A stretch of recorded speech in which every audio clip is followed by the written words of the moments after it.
Welcome to the AFR Saints channel, where we provide you daily content on your favorite team, the New Orleans Saints. Do us a favor and hit that subscribe button. Be sure to leave your comments below and smash that like button. Who dat? Let's head out to Irvine, California. We've talked a lot of Saints training camp, day 5 in the books. Go to our guy, Ross Jackson, Locked On Saints, giving us daily Saints camp reports. Ross, we appreciate the time as always. How are you? Oh, man, doing great. Thanks so much for asking. Absolutely. All right, let's start surface level. We'll get into some individuals here momentarily, and there's plenty of standouts from today. It looked like it was a great day. But first day in pads, that's always going to heighten some excitement, I would imagine, around there. How was the energy level at camp today? Yeah, I think the energy level was high. I mean, anytime if these guys get to kind of hit each other a little bit, I think it's always going to crank things up a bit. And look, I think that it drove the competition a bit too. I mean, we saw not only with pads, and this is typical of when pads go on, but there's obviously, of course, the tick up of energy and excitement once they get to team drills. But even before that, typically once pads go on, you start seeing some of the one-on-one drills as well. So we saw one-on-ones between the wide receivers and corners with a couple of safeties mixed in. And I'm hoping soon that we also get to see the one-on-ones with the offensive line and defensive line. And so that is always a big tone setter for this, time during training camps. And the Saints are actually going to stay in pads now for the next 4 practices. They've got Thursdays off, but they've got Thursday off, but the 2 before and the 2 after, they'll stay in pads. So I think this is only going to tick up more. And I would say too, Muse, that we also saw a little bit of swinging today. Right, yeah. We got a little bit of a scuffle out there between Alontae Taylor and Cedric Wilson. So I think that goes to, where the energy and the competition level is as well.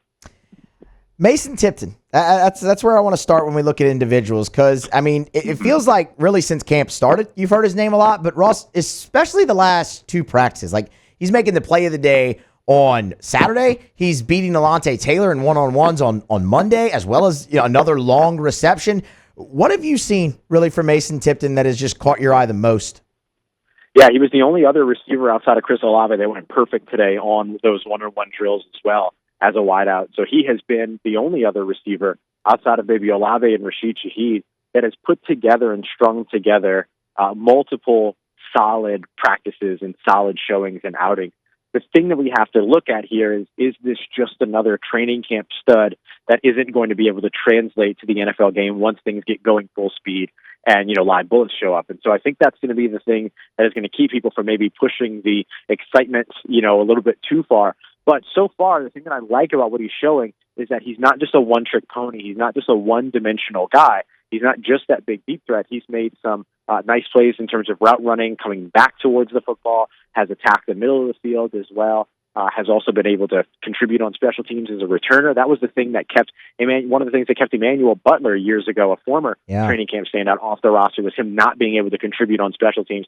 Mason Tipton has been contributing on special teams since before he started to break out here in camp. So things are a little bit different, I'm not going to lie, but curious to see how he's able to continue to string them together, because the Saints need another wideout to really stand out. And so far, he's been the only one to consistently do it over the course of multiple practices behind their top 2 guys.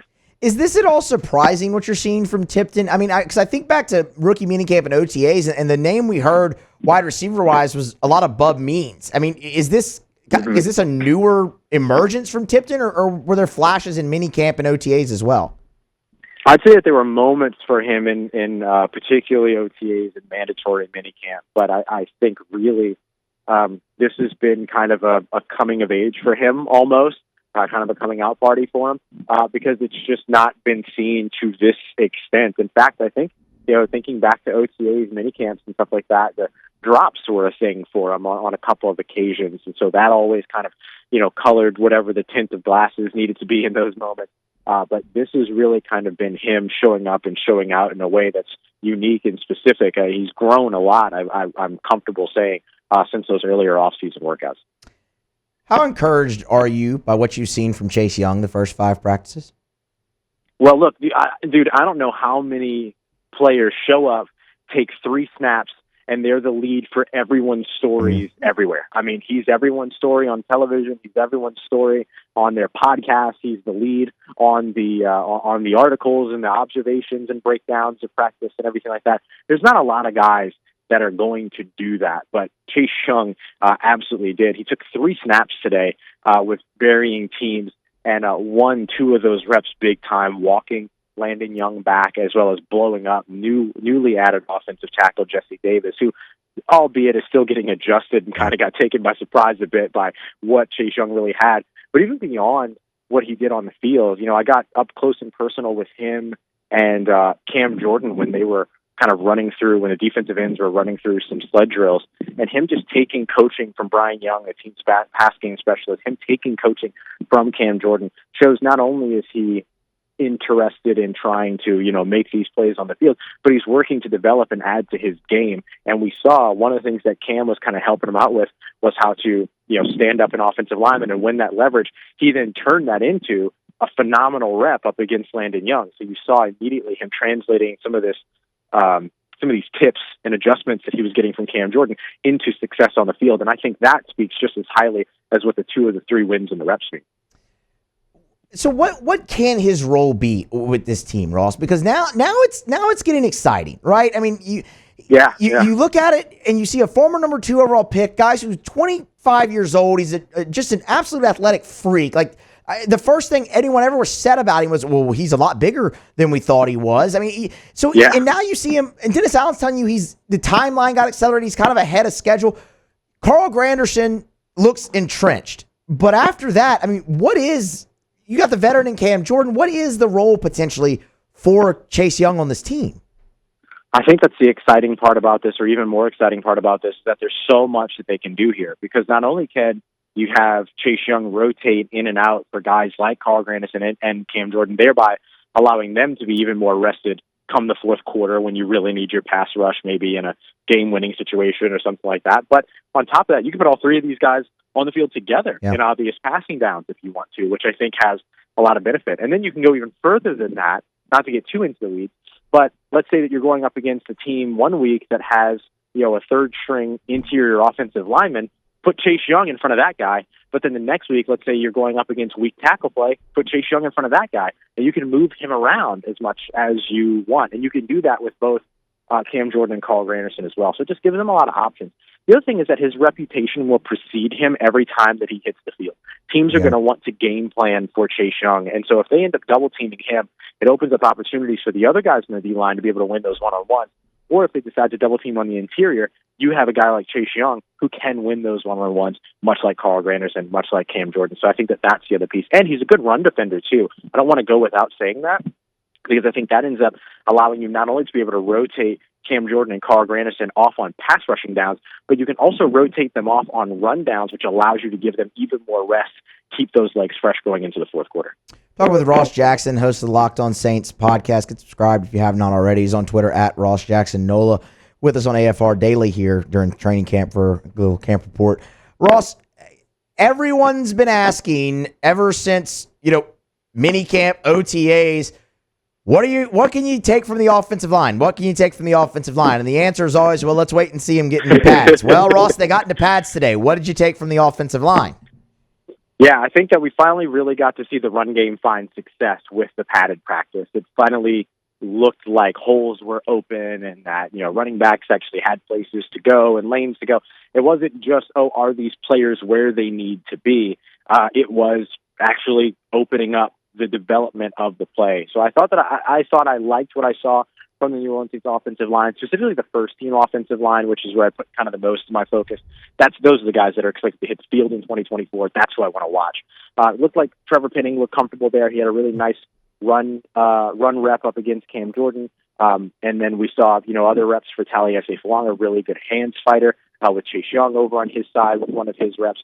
So we've seen a lot of good stuff from, the 2 tackle spots, or let me say we've seen good stuff from the tackle spots. Now we just want to see it continue to string together. So now, unfortunately, the moniker goes from let's see what happens when they put on the pads to we need to see more padded practices. Yeah. But, to see if it's consistent. But I will say, no one looks entirely lost out there. No one looks like they're getting dominated on a down-by-down basis. There's some back and forth, offensive line wins, defensive line wins, all that. But I think, too, that as you continue to see Chase Young get more and more mixed in on the defensive line, and as you see that defensive line talent bolster up, it's going to be kind of an iron sharpens iron situation for this New Orleans Saints offensive line. when they're going up against a better product on the defensive line, it gives them the opportunity to be better. And I think that that's what we're looking forward to seeing the development of when it comes to that offensive line as a whole. Nick Saldiveri left practice early today. What can you tell us there?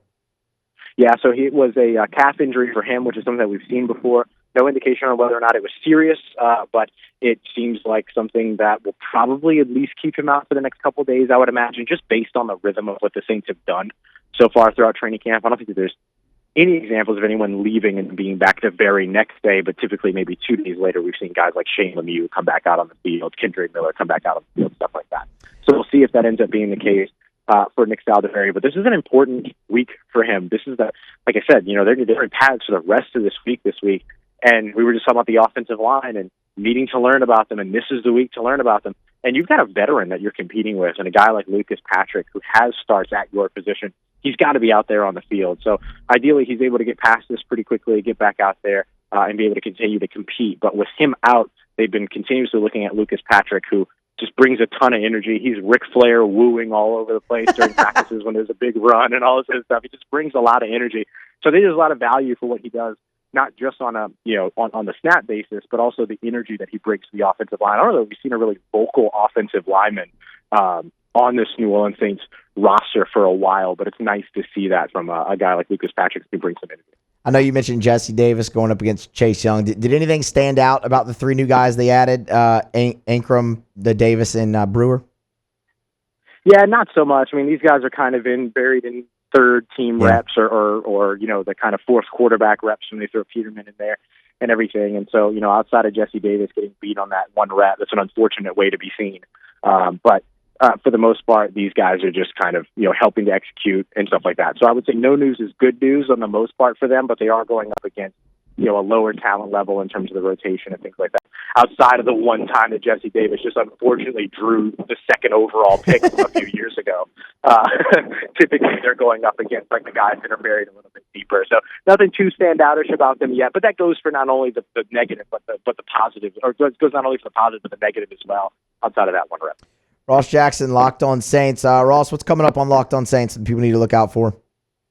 Yeah, I mean, look, we're going live after every single practice to give you all of the big news and notes, and we dig a little bit deeper with a fresh episode that premieres every morning as well. So, we did our live show today looking at Chase Young. Tomorrow, we're diving a little bit more into how Chase Young schematically can impact the Saints offense.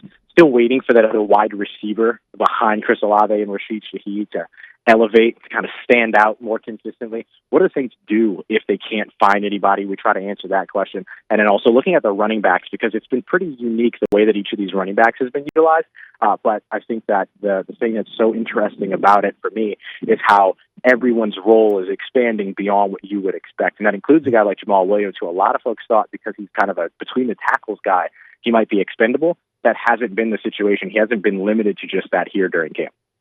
Ross Jackson, Locked On Saints. Again, y'all get subscribed if you have not already. He's on Twitter at Ross Jackson Nola with us daily here on AFR during training camp. Ross, we appreciate it. Matt's back tomorrow, so we'll do it again. Sounds great, man. Thank you so much. Take care, stay safe, and I'll talk to you soon. Hey, thanks so much for watching. Please leave your comments. I love to interact, and be sure to hit the red subscribe button below.